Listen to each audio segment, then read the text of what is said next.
whenever you're doing your website, building a new website, you've got limited resource, limited budget. And so, you've got to choose what to spend that available budget on. And the more content you create, the more sections within your website, the thinner that budget's going to be spread.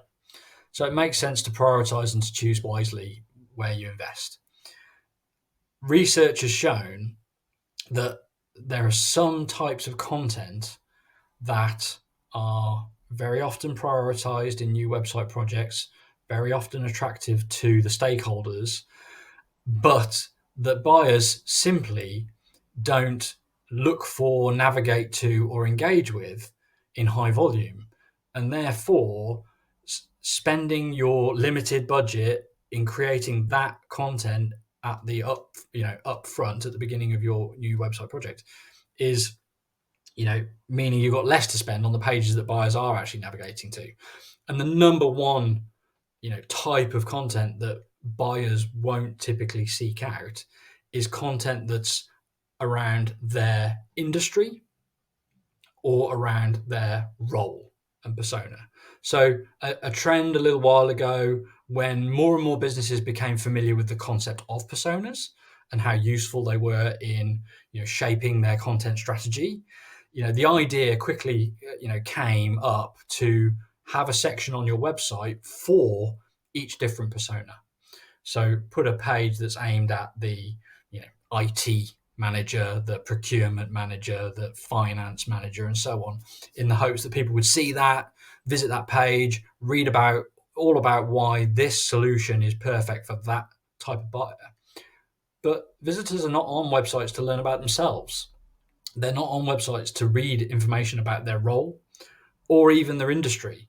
They know that. They come with that knowledge. They're looking for information about you, your solution, your product, your offering.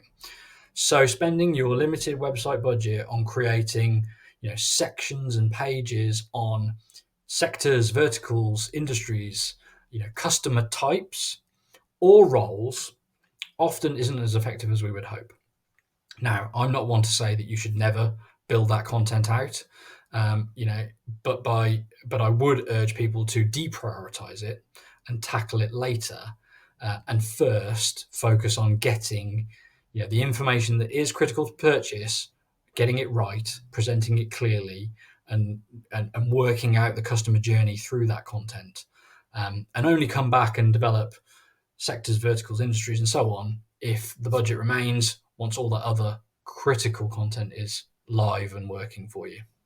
I often praise Nielsen Norman Group for the research they've done on UX, and on this point in particular, they have a great piece of information about the ineffectiveness of the sector-based or vertical-based content on websites. No matter how much we may try to make those pages useful to people in those sectors, the impression is that they are pages about those sectors, and therefore they don't get the attention and they don't get the engagement that we want, and they're relatively ineffective compared to other types of content we could prioritize.